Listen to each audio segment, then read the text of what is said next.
Graça e paz a todos os irmãos e amigos que nos acompanham aí pelas redes sociais. Meus irmãos, nós estamos aqui mais uma vez para gravarmos, essa live que a gente sempre faz aí semanalmente, tá? Com relação às lições da nossa revista Compromisso, essa revista aqui, ó, tá? A gente sempre mostra. Tá? Estamos hoje na lição de número 5, oração e restauração. O texto base dessa lição está lá em 2 Crônicas, capítulo 7. Desculpa. É um texto muito conhecido, tá? O verso 14 e o verso 15 diz assim: Se o meu povo que se chama pelo meu nome se humilhar e orar e buscar a minha face e se converter dos seus maus caminhos, então eu ouvirei dos céus, perdoarei os seus pecados e sararei a sua terra. Agora estarão abertos os meus olhos e atentos os meus ouvidos à oração que se fizer neste lugar. Tá? Então esse é o texto base. Tivemos a nossa leitura diária aí no livro 2 Crônicas, Mateus, Filipenses, João, Efésios, Isaías e Jeremias. Tá certo? Quem tem a revista, acompanha aí essa leitura diária. Tá certo? É importante nós fazermos a leitura diária porque a gente vai entender, tá certo?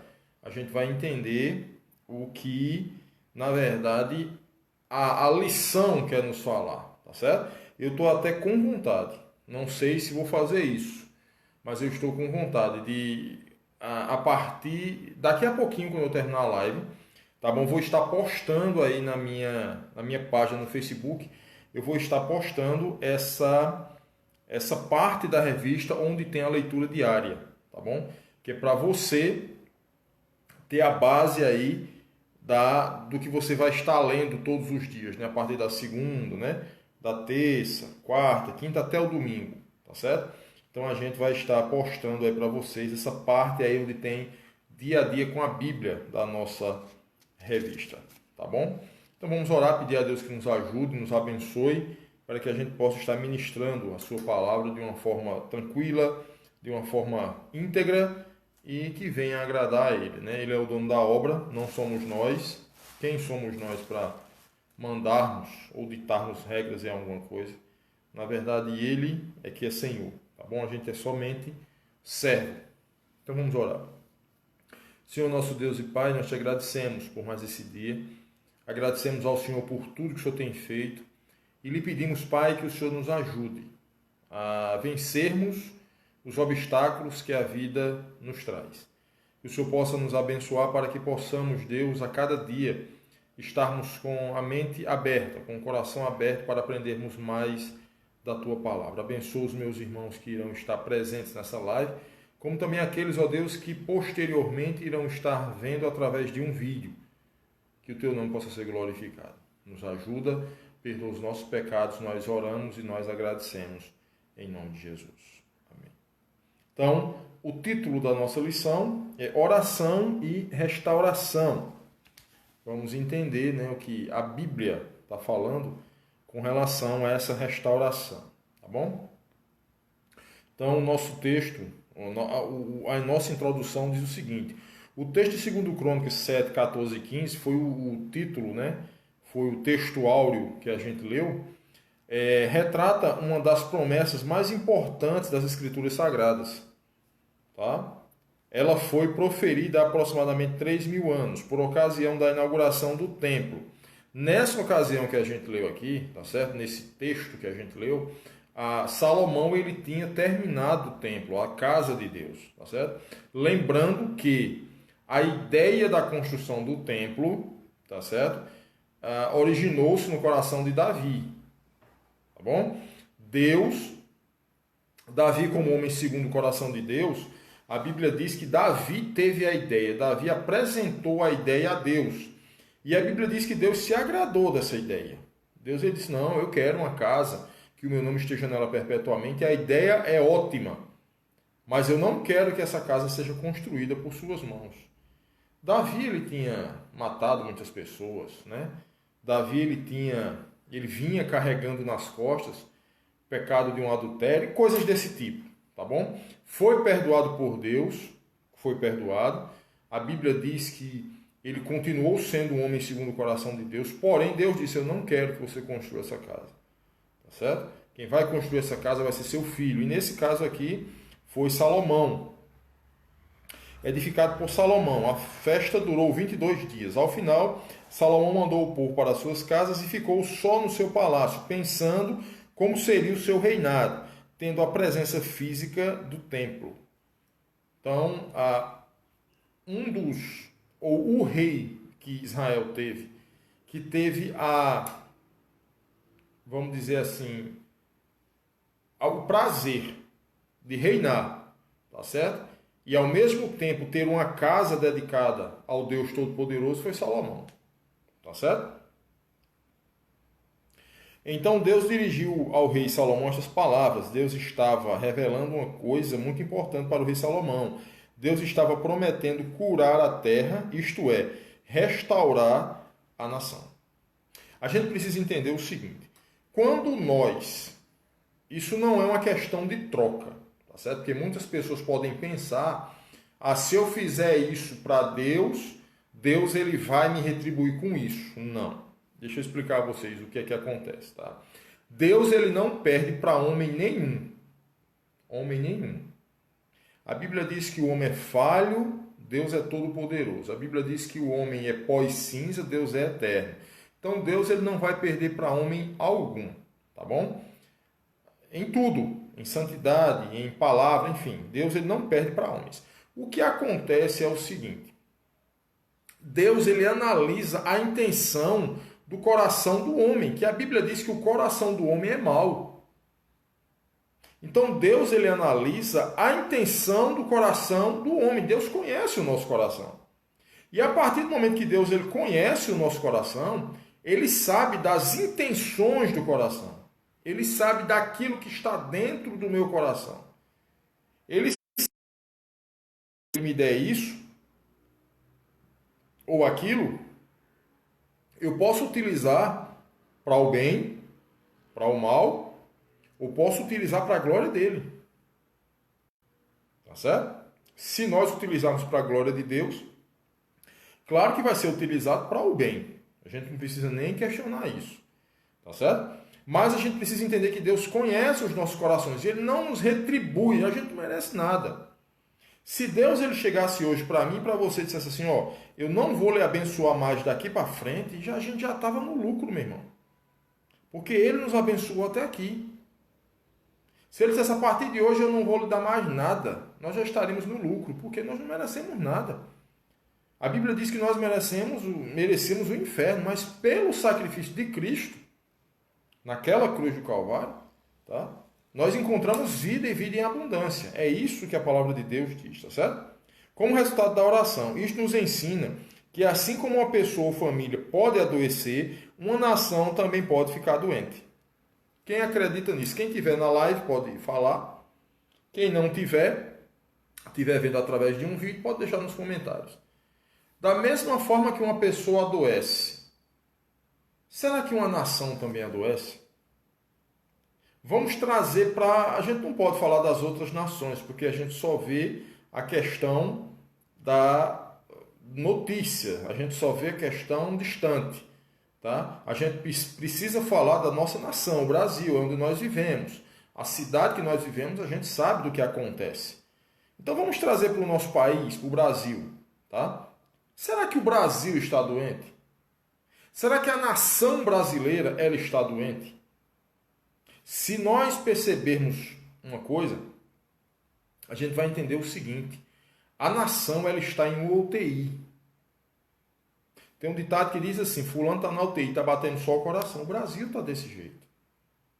O Brasil nós não temos mais bons costumes, porque se nós formos ensinar bons costumes, somos taxados de fundamentalistas, de religiosos, de preconceituosos. Né?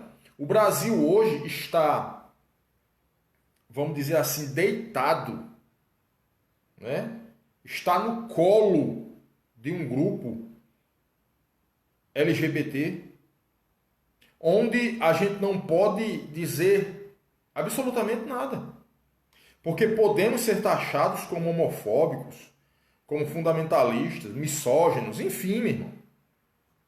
O Brasil hoje está mergulhado em um cenário de violência. Esses últimos dias que passou aí, acredito, não sei se foi ontem ou antes de ontem, uma amiga assassinou a outra que estava grávida e arrancou a criança do ventre daquela mulher que estava grávida. Isso é algo que a gente só ouvia falar no tempo dos bárbaros, né? Existe uma história, a história dos vikings, né? Naquele tempo, aqueles homens eles eram grotescos, aqueles homens eles não tinham cultura, eram parecidos como animais mesmo. Então eles usavam mais o instinto do que a razão. Então acontecia naquele tempo.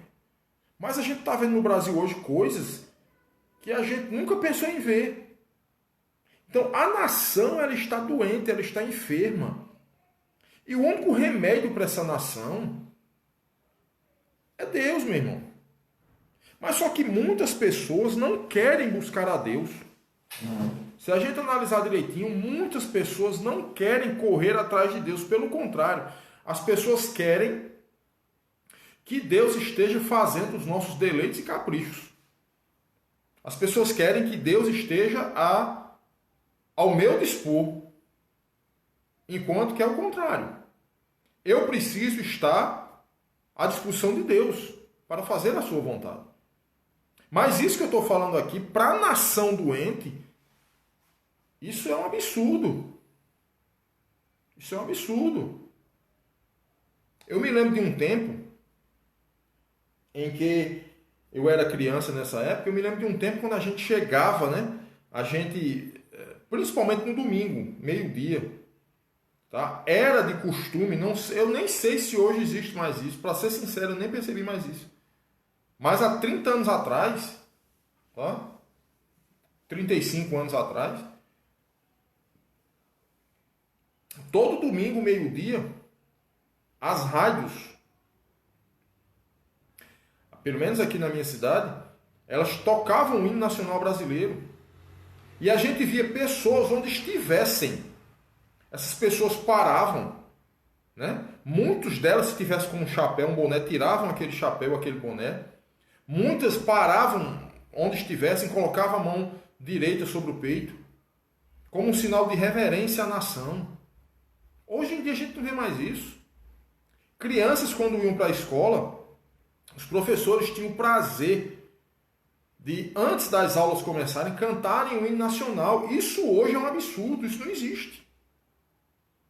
Se nós formos fazer um apanhado mais apurado sobre isso, a gente vai ver que até as próprias músicas seculares, antigamente, eram músicas que davam para você ouvir. Eram músicas que davam para você entender a letra. Hoje em dia, as músicas atuais, a gente não tem nem como entender o que está sendo cantado ali. Porque é algo muito... sei lá, é tudo levado para o lado sexual. É tudo levado para o lado da bandidagem. É tudo levado para o lado do erro. Então, a nação, ela está doente. E o texto diz assim, isso não tem nada a ver com economia. É possível a economia de uma nação ir muito bem, ao mesmo tempo em que esta mesma nação afunda na violência. Olha o que eu disse aqui. Na corrupção, na mentira e na injustiça. Pode ser que a nação esteja bem financeiramente, mas moralmente e espiritualmente está destruída, meu irmão. É o que está acontecendo com o nosso país. Moralmente, a nossa nação ela está destruída. E só há um remédio. Só um meio de restauração. Deus. É o homem se voltar para Deus. É o homem buscar a Deus. E isso não está acontecendo. O critério para diagnosticar a saúde de uma nação não será apenas econômico. É claro que a economia é um critério importante para a saúde de uma nação, que se preze, mas nunca será apenas o único. Nunca será apenas o único critério. Tá certo? Muitas vezes a economia de um país está ruim Porque o povo se esqueceu de Deus. Mas muitas vezes a economia de um país está top, está boa, mas o país está mergulhado em prostituição, em adultério, em homossexualidade, em violência, corrupção, mentira, enfim. Está doente, meu irmão. E uma coisa que a gente acaba, né? A gente acaba passando despercebido é que a gente pensa que Deus está se agradando disso. E Deus não está se agradando disso. Deus ele não está aprovando isso, que isso também é um erro nosso, ser humano. Certo? A gente muitas vezes pensa que muitas vezes as coisas estão dando certo é porque Deus está aprovando. Não, meu irmão. Nem sempre. Quer um exemplo para vocês entenderem o que a gente está falando aqui? Tá? Nós estamos vendo um cenário no Brasil em que muitos homossexuais estão se casando, homem com homem e mulher com mulher. E os caras são bilionários, são milionários. Eu vejo o nego comprando Ferrari, camarada comprando avião, camarada passando a determinado local e ajudando os que estão necessitados, porque ele tem condição de fazer isso. Mansão, carro importado, avião, empresário, muitos funcionários. E a gente está, às vezes, olhando e dizendo assim, Deus está aprovando. Tá não, meu irmão. Mas é o esforço do camarada, é o talento que o camarada tem, que Deus não vai interferir nisso, não. O camarada pode ser o pior assassino do planeta. Tá? Deus ele não vai interferir na capacidade mental que o cara tem, não. O cara pode ser um assassino, mas o cara é inteligente para determinadas coisas. Né? O cara pode ser inteligente para determinadas coisas. O cara pode ser um bandido, mas ele pode ser um bom administrador. Deus ele não vai interferir na inteligência humana, não. Mas a atitude do que ele está cometendo, diante de Deus, a Bíblia diz, é pecado, meu irmão.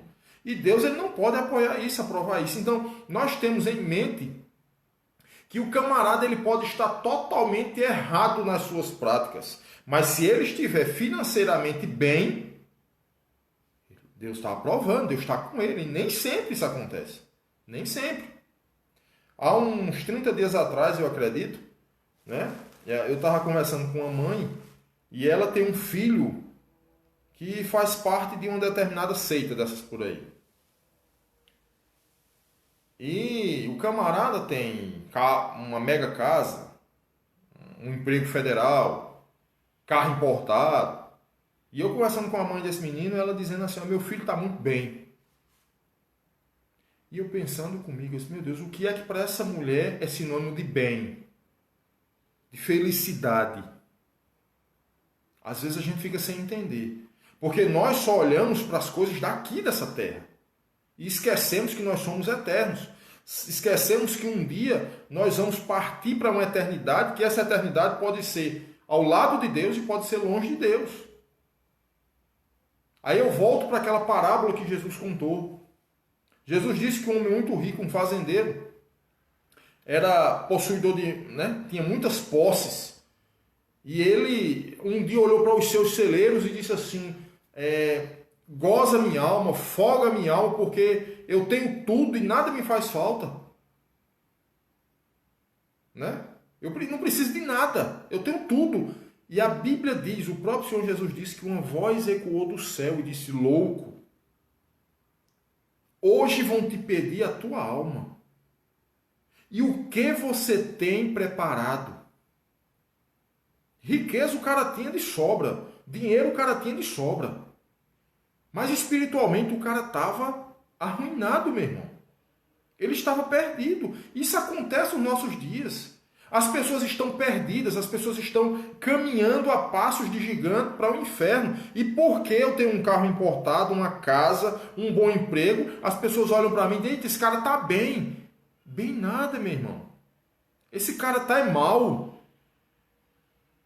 Esse cara está mal porque esse camarada, se ele morrer hoje, ele não tem a salvação da sua alma. Ele pode ter nessa terra o que ele quiser. Ele pode ser dono do mundo. Tem muitos aí, aqueles sheiks lá, né? Aqueles caras têm ilhas. São bilionários aqueles caras. Mas muitos deles estão perdidos nos seus delitos e pecados. Então, meu irmão, a gente precisa entender isso. Nem sempre aquilo que está dando certo é porque Deus está aprovando.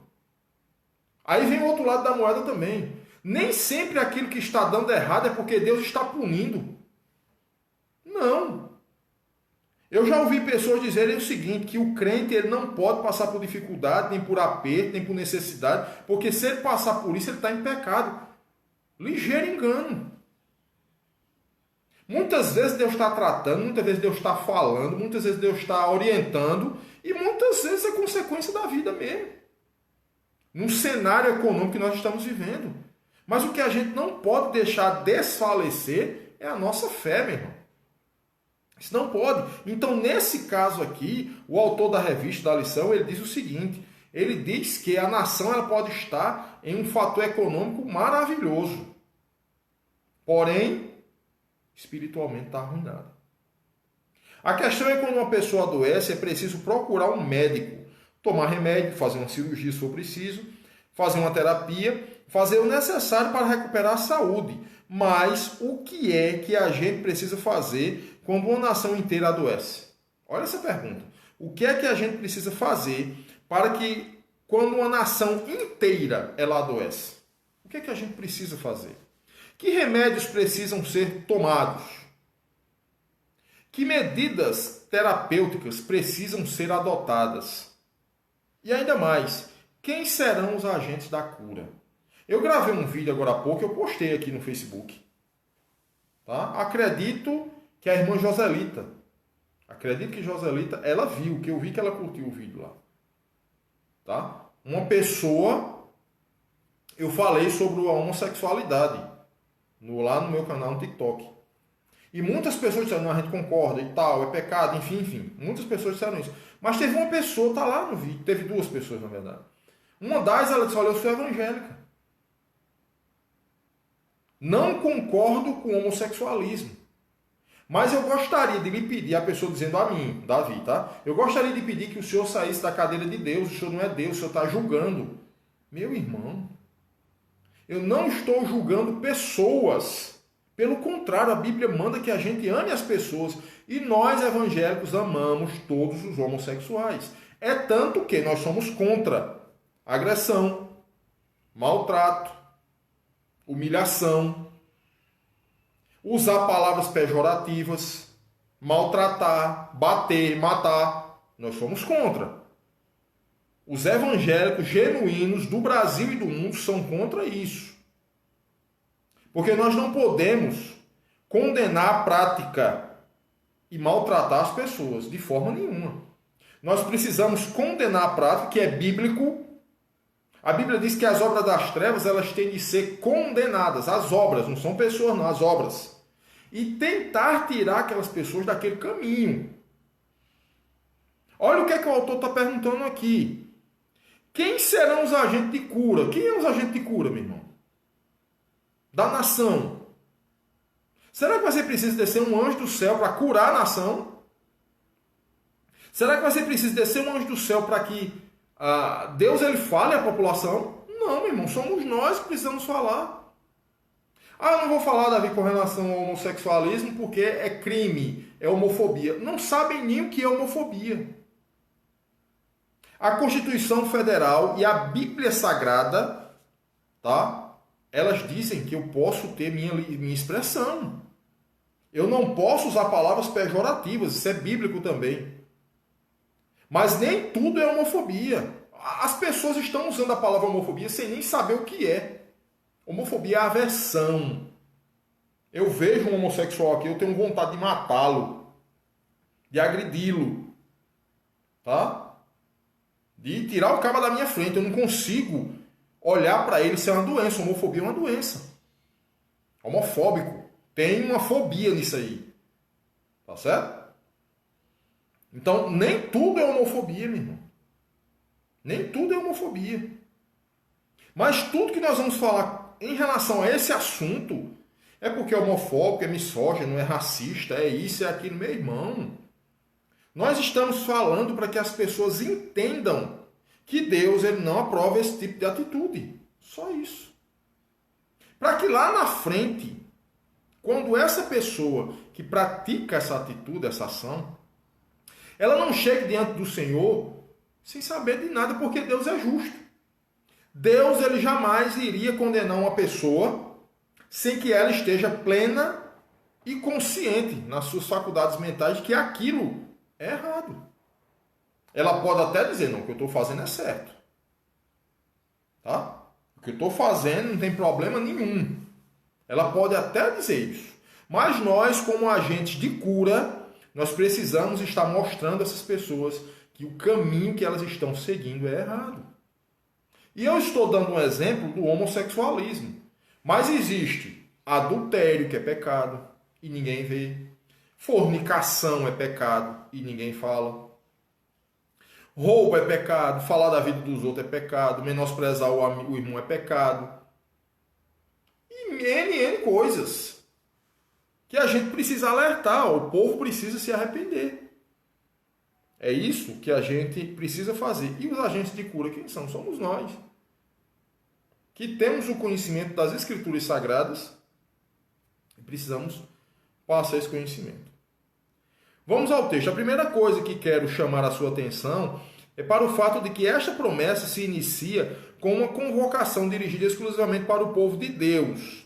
Deus diz, lá no texto de 2 Crônicas 7,14, se o meu povo que se chama pelo meu nome. A pergunta é, quem é o povo de Deus? Quem está incluso nessa convocação? Há muitas tentativas de responder esta pergunta. Para alguns, o povo de Deus é Israel. Para outros, são os católicos. Outros ainda responderão dizendo que são os evangélicos. Há ainda aqueles que dirão que são os pobres. Então, existem vários argumentos. Várias pessoas com suas ideias, elas dizem que o texto está relacionado ao povo de Deus nessas pessoas aqui. Israel, católicos, evangélicos e muitos também dizem os pobres. Essa mesma pergunta também foi feita para Jesus. Mateus diz que Jesus estava falando para uma grande multidão quando sua mãe e seus irmãos tentaram se aproximar dele. Como não era muito fácil ter acesso a Jesus, nem mesmo a sua família, alguém se aproximou do mestre e disse, olha o que foi que a pessoa disse. Alguém lhe disse, tua mãe e teus irmãos estão lá fora e querem falar contigo. Ele, porém, respondeu ao que lhe falava, quem é minha mãe e quem são os meus irmãos? E, portanto, com a mão para os discípulos, disse, aqui estão minha mãe e meus irmãos, pois quem fizer a vontade de meu Pai que está nos céus, este é meu irmão, irmã e mãe. Está lá em Mateus capítulo 12, dos versos de 47 a 50. Jesus ele quis dizer o seguinte, quem é o povo de Deus? Alguns teólogos dizem que está falando para Israel, outros dizem que é católicos, outros dizem que são evangélicos, outros dizem que são os pobres. Mas quem é? Baseado no que Jesus falou, quem é o povo de Deus? Se o meu povo, aí a resposta vem agora, aqueles que fazem a vontade de Deus. Você está, meu amigo, que está vendo esse vídeo, essa live, você está fazendo a vontade de Deus?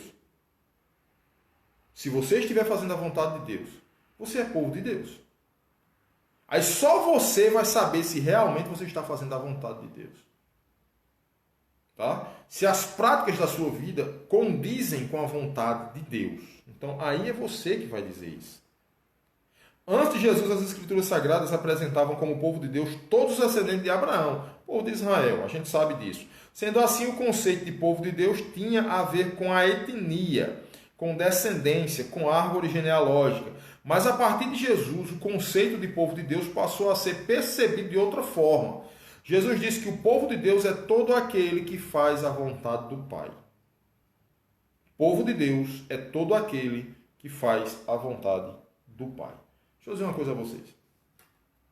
Aquele texto da Bíblia quando diz assim, e naquele grande dia, muitos dirão, eu profetizei no teu nome, eu curei no teu nome, eu fiz milagres no teu nome, eu preguei a tua palavra. E a Bíblia diz que Jesus vai olhar para o povo e vai dizer assim, para aquela pessoa e vai dizer assim, apartai-vos de mim, eu não conheço vocês. Fizeram em nome, mas não fizeram por Jesus. Fizeram em nome, mas fizeram para a sua própria promoção. Fizeram em nome, mas não honraram o nome. É isso que a gente precisa entender. Tá certo? É isso que a gente precisa entender. Fizeram em nome, mas não honraram o nome. Ô, meu irmão. É tão simples aceitar, é tão simples viver o Evangelho. É você reconhecer quem você é você reconhecer as suas falhas, é você reconhecer os seus defeitos, é você reconhecer quem você é e se colocar nas mãos de Deus. Não tem outra maneira. Porque falho e fraco a gente vai ser até o dia da vinda de Cristo. Mas um dia atrás do outro a gente tem que estar pedindo perdão, misericórdia, pedindo a Deus que Deus nos ajude, pedindo a Deus que Ele nos capacite, pedindo a Deus que Ele feche a nossa boca, pedindo a Deus que Ele nos dê graça. Porque se não for Ele na nossa vida, a gente vai fazer bobagem, meu irmão. E eu não estou falando de você, eu estou dizendo de mim mesmo. Se a cada dia eu não pedir misericórdia a Deus, eu vou estar fazendo bobagem na minha vida. E séria. Então quem é o povo de Deus? Todo aquele que faz a vontade de Deus. Isso foi a partir de Jesus. Antes de Cristo, o povo de Deus eram os descendentes de Abraão, o povo de Israel. Tá? De todos os apóstolos, aquele que melhor compreendeu este novo conceito, introduzido por Jesus, foi o apóstolo Paulo, escrevendo aos Efésios. Ele vai dizer que o povo de Deus é todo aquele que está em Cristo. Se você é povo de Deus, você vai fazer a vontade do Pai. E se você faz a vontade do Pai, você vai estar em Cristo. Porque Cristo é o cumprimento de toda a profecia. Jesus, ele é o cumprimento de tudo aquilo que a gente viu lá no passado. Tabernáculo, castiçais, festas, sábados, luas novas. Jesus, ele cumpriu tudo aquilo. Tudo aquilo apontava para Cristo. Tudo aquilo apontava para o Messias, que era Cristo, que foi Cristo, que é Cristo. Então, Paulo, ele escrevendo aos Efésios, ele disse, povo de Deus é a todo aquele que está em Cristo. E quem é que está em Cristo? Todo aquele que aceitou o sacrifício de Cristo na cruz do Calvário, arrependendo-se dos seus pecados e aceitando Jesus como Senhor e Salvador de sua vida. Tem muitas pessoas que aceitam Jesus, que têm Jesus como Salvador, mas não têm Ele como Senhor.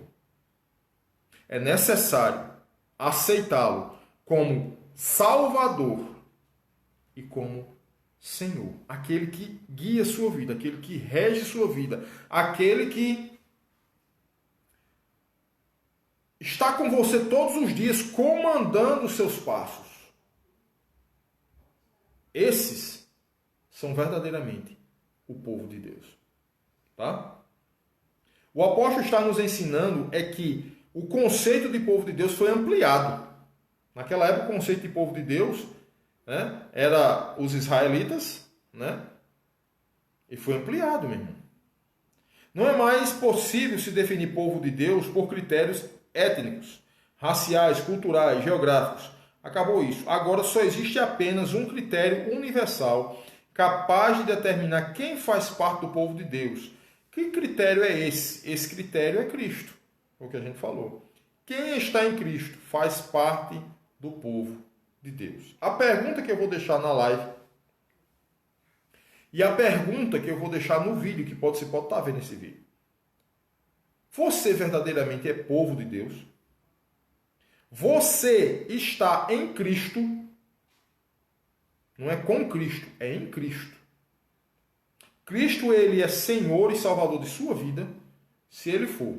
Se você respondeu essas perguntas que eu fiz agora, conscientemente disse, não, é isso mesmo. Ele é meu Senhor, meu Salvador, eu estou em Cristo, eu entendi o sacrifício que ele fez na cruz do Calvário, então verdadeiramente você é povo de Deus. Quando uma nação adoece, todo aquele que está em Cristo é chamado para.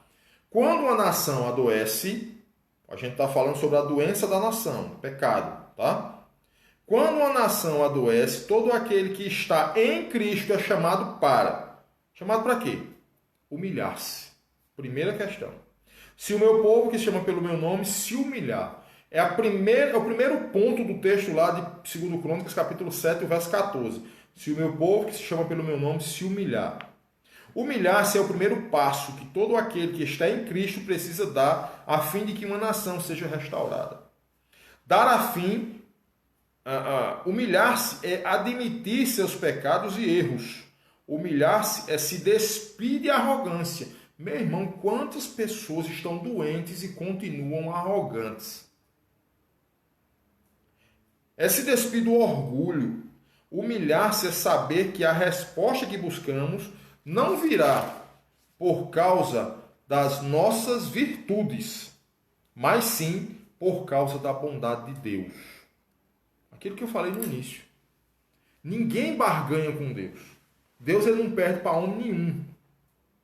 Mas as nossas virtudes, aquilo que a gente está almejando, aquilo que a gente está... A resposta que a gente está buscando, ela não vai vir por causa de nossas virtudes, mas ela vai vir por causa da bondade de Deus. Deus é bom, meu irmão. A Bíblia diz que mesmo que nós sejamos maus, como nós somos maus, Deus ele não pode ser mau, ele não pode negar-se a si mesmo. Segundo ponto, depender de Deus e orar. O texto lá de 2 Crônicas, capítulo 7, verso 14, diz: se o meu povo, que chama pelo meu nome, se humilhar e orar. Além de humilhar-se, o povo de Deus precisa orar. Orar, sabe o que é orar, meu irmão? Em poucas palavras, a lição está nos mostrando, é pedir ajuda. Porque só ora aquele que sabe que depende de Deus. Quem não tem essa consciência, não ora. Se eu e você não tivermos essa consciência de que nós dependemos de Deus, isso em todas as ações da nossa vida. Você pode ter o menor ofício, a menor profissão nessa terra e ter a maior profissão, que é um presidente da República, do Brasil, de qualquer estado, de qualquer país. É você entender que se você for humilde ou você estiver num alto escalão, mesmo lá em cima, você depende de Deus em tudo, mesmo. Em tudo. Agora, como devemos orar?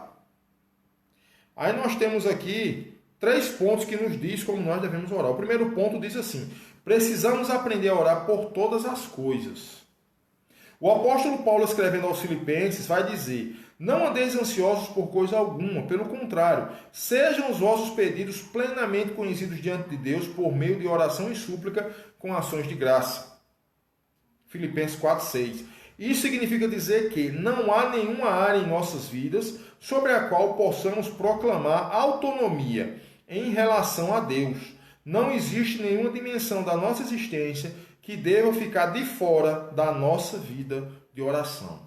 Deixa eu dizer uma coisa a vocês. O autor está querendo dizer o seguinte: nós não somos capazes de realizar nada. O autor, em outras palavras, ele está dizendo isso aqui.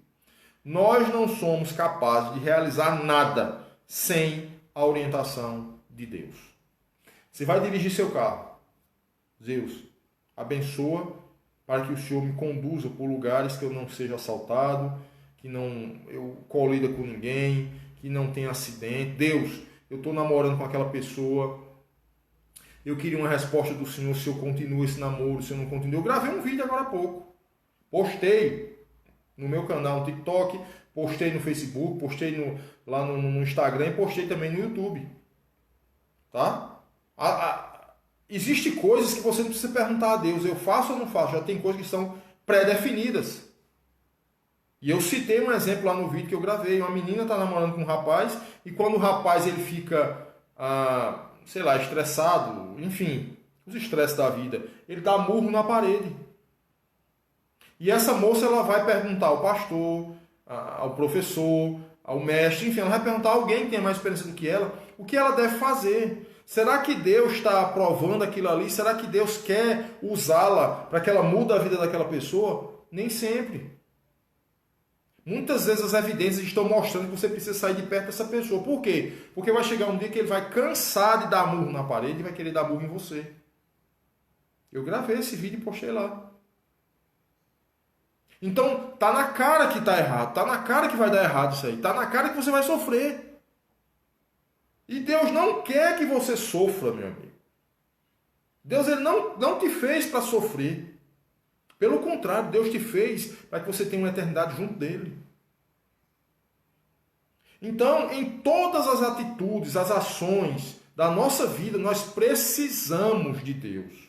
Não tem uma área da nossa vida que a gente não precise. Deus ele tem de estar envolvido em todas as áreas da nossa vida. Segundo ponto, precisamos aprender a nos submeter à mediação de Jesus. Isso aqui é interessante. Jesus disse, em verdade vos digo, que o Pai vos concederá tudo quanto lhe pedides em meu nome.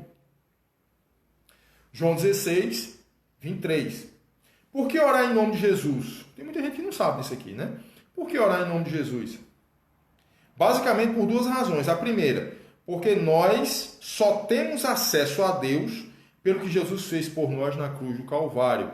Nunca podemos nos esquecer disso. Por que orar em nome de Jesus? Porque só Jesus, ele abriu o acesso para que eu e você estivéssemos diante do Senhor. Segundo, porque o nome de Jesus funciona não como uma senha para se obter tudo o que queremos, mas sim como um filtro para obtermos tudo o que precisamos segundo a sua vontade. Deixa eu dizer uma coisa a você. Não leve a sério isso que eu vou dizer aqui, certo? Tem muitos homens e mulheres que são fiéis a Deus, são servos, fazem a vontade de Deus, tá? Muitas pessoas, muitas.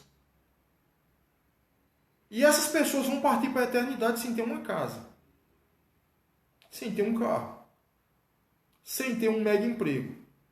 Mas elas vão partir para a eternidade e vão ficar ao lado de Deus. Muitas vezes, aquilo que você está pedindo a Deus, Deus vê que não é prioridade para a sua vida. Tem pessoas que estão pedindo a Deus um avião. Meu irmão, para que eu quero um avião? Nesse exato momento não tem necessidade nenhuma. Eu não ia ter como manter o avião, eu não ia ter como combustível para o avião. Para quê? Não tem necessidade nenhuma. Mas eu garanto a você que se você tiver necessidade de um transporte, um carrinho, velho mesmo, não precisa ser um carro novo não, mas um carro em bom estado, que leve você para o seu trabalho, Deus ele vai te abençoar, meu irmão. Ah, mas eu quero uma mansão. Para que tu vai querer uma mansão, meu irmão? Mansão reflete para empregado, governanta, cuidador de piscina, cuidador de cachorro, cortador de grama. Uma mansão reflete muito dinheiro, que eu não tenho e acredito que você que está vendo também não tem. Mas Deus ele vai proporcionar para você uma casinha para você viver, para você não estar pagando aluguel, você estar com sua família, criar seus filhos. Deus ele vai prover o que é necessário, meu irmão, aquilo que você precisa. Muitas vezes o que você quer não é o que você precisa. Muitas vezes você queria ter um mega emprego, mas esse emprego que você tem aí hoje é necessário para você, é bênção de Deus. O terceiro ponto, precisamos aprender a esperar por uma resposta e perseverar. Isso aqui é importante. Paulo, escrevendo aos Efésios, ensinou: com toda oração e súplica, orando em todo o tempo no Espírito, e para isso mesmo, vigiando com toda perseverança e súplica por todos os santos. Efésios capítulo 6, verso 18. Precisamos estar atentos à maneira como Deus está respondendo às nossas orações. Isso aqui eu achei muito interessante, porque eu fazia parte da Igreja Batista da Liberdade desde a minha infância. Quando eu nasci, meus pais já eram de lá. Eu participei da classe de crianças lá na Igreja Batista da Liberdade, participei da classe de adolescentes da Igreja Batista da Liberdade, participei da classe da juventude na Igreja Batista da Liberdade e dos senhores também, dos homens também. Tá? E lá, meu irmão, eu conheci um cidadão, um senhor, por nome Severino Pereira. Ele já faleceu, já partiu para a eternidade. E esse homem, ele sentava lá no último banco. E quando a gente estava lá na frente, a gente olhava para ele, a gente pensava que ele estava dormindo. né? Dava aquelas, que a gente chama aquela pescada, né? Aquela pescada assim, de vez em quando. A gente, eita, irmão Severino está dormindo. Mas, para nossa surpresa, ele estava orando. E teve um dia que a gente fez um culto de oração e eu fiquei no mesmo grupo que o irmão Severino estava. E eu fui conversar com ele, os pedidos de oração, né? Ficou eu e ele como uma dupla de oração. Ele fez o pedido de oração dele, eu fui fazer o meu. Só que eu, antes de fazer o pedido, eu disse assim, irmão, eu vou fazer o pedido porque a gente vai orar, mas assim, eu já estou quase desistindo de fazer esse pedido de oração. Porque já fazem 6 meses que eu estou pedindo a Deus esse propósito, nesse propósito. E não estou vendo resposta do Senhor, não estou ouvindo a voz de Deus, enfim. Ele olhou para mim assim, humildemente, era muito humilde, e disse assim, você está há quanto tempo orando? Eu disse, 6 meses. E já quer desistir? Eu disse, meu irmão, não ouvi Deus falar. Ele fez, deixa eu dizer uma coisa a você. Fazem 30 anos, eu não era nem nascido. Você olhou para mim, ele olhou para mim e disse, você não era nem nascido. Faz 30 anos que eu estou pedindo uma coisa a Deus. E comecei a orar agora. Eu não tive mais resposta para aquele homem. Eu não tive mais o que dizer. Eu com 6 meses já queria desistir de um propósito de oração. Ele fazia 30 anos que estava orando e disse que tinha começado agora. São coisas que a gente precisa entender. A palavra de Deus, como ela se manifesta na nossa vida. A maneira como Deus está respondendo às nossas orações. Como Ele está respondendo às suas orações? Conta-se uma ilustração, para a gente partir para buscar a presença de Deus, que um homem teve uma grande enchente nessa cidade. É uma ilustração, claro que isso não é verídico, né? É uma parábola, é uma ilustração. Em que um homem na sua cidade teve uma grande enchente, estourou uma barragem, e esse homem ele ficou no teto da casa dele. Tá? Subiu em cima da casa, a água encheu, inundou toda a cidade, ele ficou em cima do teto. Mas a casa dele ia cair, na casa de taipa, né? A casa ia cair e ele ia morrer afogado. E lá em cima do teto ele disse, Deus, me salva. Deus, só tem o Senhor para me tirar daqui. Tem misericórdia, não deixa que eu morra agora, eu tenho tanta coisa para fazer, não deixa que eu morra. E a história diz, a ilustração diz, que apareceu um cidadão num bote, né? E disse, bora fulano, suba aqui no bote que a gente vai, eu vou lhe tirar daí. A água está subindo rápido demais. Ele disse, não vou sair não, porque Deus vai mandar o salvamento para mim, Deus vai me tirar daqui. Chegou um camarada nadando, né? Com uma câmara de ar de caminhão amarrada em uma corda. Homem, pula em cima dessa câmara de ar que eu vou te levar lá para o outro lado da costa ali, para lhe tirar daqui. Não, eu não vou não. Deus vai me salvar. Apareceu um helicóptero do corpo de bombeiros. Jogou uma escada assim em cima do telhado da casa. Bora, suba para ele tirar daí, que essa água vai inundar e você vai acabar morrendo. Eu falei, não, Deus vai me tirar daqui. Eu só saio daqui com a providência de Deus. Resumindo a história, aquele homem morreu afogado. A água, com a sua pressão, derrubou a casa e ele morreu afogado. E conta a história, claro que é uma ilustração. Ele chegou no céu e foi perguntar a Deus, mas Deus, eu confiei tanto no Senhor, eu orei tanto, eu pedi tanto ao Senhor que não me deixasse morrer, e o Senhor não me atendeu naquela minha petição que eu fiz ao Senhor em cima daquele telhado e eu acabei morrendo. Deus disse, você orou, claro que orou, você acha que eu não respondi? Rapaz, eu mandei um camarada num bote, mandei um camarada com uma boia, e mandei até um helicóptero para lhe tirar de lá. E você não quis sair. Você quer o quê? Meu irmão, Deus está falando para a gente todo dia. Deus está falando comigo e com você todo dia. Agora, muitas vezes, nós não estamos atentos à voz dele. Muitas vezes ele está falando nas entrelinhas. E a gente não está atento à voz dele. Mas ele fala. Certo? Buscar a presença de Deus. O texto diz, se o meu povo que chama pelo meu nome se humilhar, a gente já viu, orar, buscar a minha face, ou buscar a minha presença. O foco da nossa oração é o Senhor Deus. Não há nenhum problema em querer uma resposta da parte de Deus, não há nenhum problema. Mas certifique-se de que mais do que uma bênção do Senhor, você quer o Senhor da bênção na sua vida. Buscar a face de Deus. É você querer ser abençoado, mas é você também, em primeiro lugar, ter a certeza de que Deus está com você. Porque a orientação de Deus é para buscar a sua face antes de qualquer coisa. Porque quando você busca Deus, recebe tudo o que precisa. Ao passo que, se você quiser impor a sua vontade para Deus, corre o risco de perder a perspectiva da presença de Deus e da sua vontade. Quando muitas vezes a gente quer impor a Deus, eu determino. Meu irmão, quem somos nós para estar determinando algo diante do Senhor? Nós não somos ninguém para determinar nada diante do Senhor. Deus, ele vai fazer de acordo com a vontade dele. Deus, ele pode transformar uma sentença de morte em vida. Eu já disse isso em muitos vídeos meus. Mas é de acordo com a vontade dele. Ele precisa se compadecer de mim para mudar uma sentença de morte em vida, meu irmão. Depende dele, não é de mim. Tá certo? O quarto ponto, lembrar de quem Deus é, de quem nós somos e do que só Deus é capaz de fazer. E se afastar dos seus maus caminhos. O texto diz assim: se o meu povo, que se chama pelo meu nome, se humilhar, a gente já viu, orar, a gente já viu, buscar a face de Deus, a gente viu agora, e se afastar dos seus maus caminhos. Agora a promessa de Deus diz que precisamos nos afastar dos nossos maus caminhos. O que são maus caminhos? Talvez muitos respondam dizendo que são crimes, corrupção, injustiça.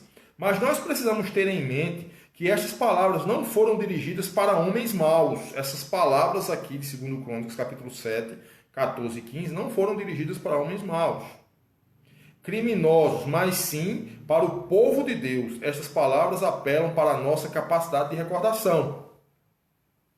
Porque todas as vezes em que nos esquecemos de Deus, nós passamos a andar por caminhos maus. Todas as vezes, meus irmãos, que eu e você nos esquecemos de Deus, você pode ter uma vida de oração, você pode ter uma vida de benignidade, você pode ter uma vida de caridade, você pode fazer o que você quiser fazer de bom nessa vida. Mas a partir do momento que você se esquece de Deus, você começa a andar por caminhos maus. No livro de Isaías nós lemos: haverá grande destruição, porque te esqueceste do Deus da tua salvação e não te lembrastes da rocha da tua fortaleza. Está lá em Isaías 17, de 9 a 10. O povo se esqueceu de Deus, se esqueceu de quem Deus é, se esqueceu do que Deus é capaz de fazer. Então, como fruto do seu esquecimento, eles colheram desolação. O homem, quando se esquece de Deus, automaticamente, não é Deus que coloca ele no mau caminho, não. É ele que começa a andar por caminhos maus. Porque ele esqueceu-se de Deus. Por que precisamos orar? Porque precisamos nos lembrar todos os dias de quem somos, de quem Deus é e do que só Ele é capaz de fazer em nossa vida, em nossas famílias, na nossa nação. Precisamos nos lembrar de que Deus é o nosso lugar de segurança. Tem muita gente colocando a sua confiança em coisas que não são capazes de garanti-las. Isso aqui é muito interessante. Um dia eu ia passando em um terreno baldio, à noite, né? E não vou negar a você, era muito escuro o terreno e eu fiquei com medo de passar por ali, porque podia ter alguém armado, enfim.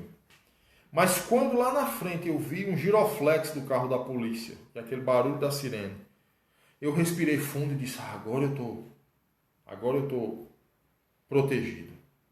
Mero engano. Se aquele carro da polícia não tivesse passado ali, mesmo assim, se eu estivesse com Deus, eu estaria mais protegido que um exército ao meu lado. Porque Deus é nosso refúgio e fortaleza.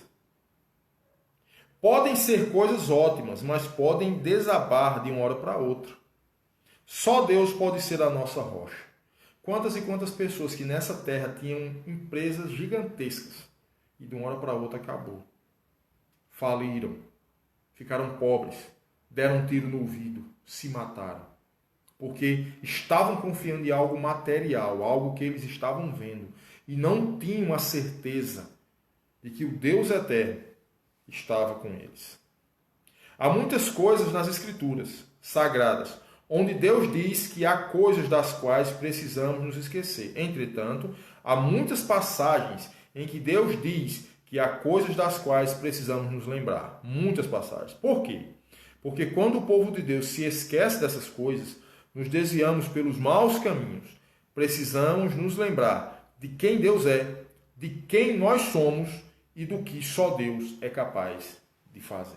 A gente precisa se lembrar disso. Quem nós somos, quem Deus é. E só aquilo Deus pode fazer. Só Deus pode fazer aquilo ali. A gente precisa estar lembrado disso aí, tá? Ter certeza de que Deus ouve, perdoa e cura. O texto diz assim: se o meu povo que se chama pelo meu nome se humilhar, orar, buscar a minha face, se converter dos seus maus caminhos, o verso 15, então eu ouvirei dos céus, perdoarei os seus pecados e sararei a sua terra. Na promessa feita para o rei Salomão, Deus garante que as nossas orações pelo povo nunca ficariam sem resposta. Quando o povo de Deus se humilha, busca a face do Senhor, se arrepende, Deus ouve, perdoa e cura. Mas é necessário o homem se humilhar, orar, buscar a face de Deus e se afastar dos maus caminhos. Isto nos ensina que quando uma nação adoece, o povo de Deus tem um papel fundamental no processo de restauração. O Brasil está doente. A nação brasileira está doente. Existem pessoas que estão caminhando a passos de gigantes para o inferno. E quem são os agentes de cura, como a gente falou no início da lição? Somos nós, que entendemos que Jesus Cristo é o Senhor para a glória de Deus. Precisamos mostrar a essa nação que existe um caminho, que existe uma verdade, que existe a vida. E essa vida, e esse caminho, e essa verdade se chamam Jesus Cristo. Mais do que contar com os homens públicos, mais do que esperar das instituições, Deus quer usar o seu povo para transformar o destino da nossa nação. Nunca devemos limitar quando, como e quanto é capaz de agir. Só Deus é a nossa rocha e fortaleza. Precisamos continuar orando e intercedendo pela nossa nação. Essa lição foi muito boa, tá? Muito boa mesmo. Oração e restauração. Meus irmãos, a gente precisa orar. E eu não estou falando aqui daquela oração de dormir. Deus abençoe esse dia, muito obrigado. Não. Oração constante. Dirigindo, andando, comendo, trabalhando, estudando. Constante oração, meu irmão. Porque se não for oração, se Deus não estiver em nós, se Deus não estiver habitando dentro de nós, quem somos nós, meu irmão? Um pedaço de carne ambulante, que a qualquer momento pode desaparecer. Quer ver quem nós somos? Quer ver quem é o ser humano? Desenterra um cadáver com 7 dias, para você ver quem nós somos. Pó. Nada. E muitas vezes pensamos que somos tanta coisa, mas somos muita coisa, muitas vezes, pela graça e misericórdia de Deus. Tá bom? Então, essa semana a gente vai estar ministrando a lição 6. Tá? Oração de Davi. Orar é se transformar. Certo? O texto base, 2 Samuel 22, 20. E a leitura diária dessa lição aqui, eu vou estar batendo uma foto assim que eu terminar aqui a live. Vou estar batendo uma foto e vou estar postando aí no Facebook, para que vocês possam acompanhar essa leitura diária aqui da lição de número 6, oração de Davi. Orar é se transformar, certo? Para que vocês possam fazer essa leitura, para que vocês possam entender melhor a lição, tá bom? Deus abençoe, agradeço a todos vocês que estiveram presentes conosco, tá bom? Deus abençoe sua vida. Que Deus possa lhe cobrir de bênção e que a gente possa estar orando pela nossa nação. Nossa nação está doente. E a cura é Jesus Cristo. Tá bom? Deus nos abençoe. Vamos orar e assim vamos encerrar a nossa transmissão. Soberano Deus e eterno Pai, muito obrigado por mais esse dia. Obrigado por tudo que o Senhor tem feito. Obrigado pela nossa vida. Obrigado, Deus, pela nossa assistência. Obrigado, Pai, porque o Senhor tem se feito presente na nossa vida. Nos abençoando, nos livrando de todo o mal, nos livrando, Deus, desse vírus que é invisível, nós não sabemos onde está, mas o Senhor conhece todas as coisas. Muito obrigado. Te peço a Deus por todos esses que estiveram presentes nessa live e por todos aqueles que vão ver esse vídeo que será postado nas redes sociais. Deus, que o teu nome possa ser glorificado e que vidas possam entender que Jesus é o Senhor. Muito obrigado por tudo. Dá-nos a tua paz, perdoa os nossos pecados. Nós oramos e agradecemos em nome de Jesus. Amém. Obrigado a todos. Deus abençoe e amanhã é terça-feira, né? Entre amanhã e sexta-feira nós estaremos, se Deus assim nos permitir, ministrando a lição de número 6. Oração de Davi. Orar é se transformar. Deus abençoe.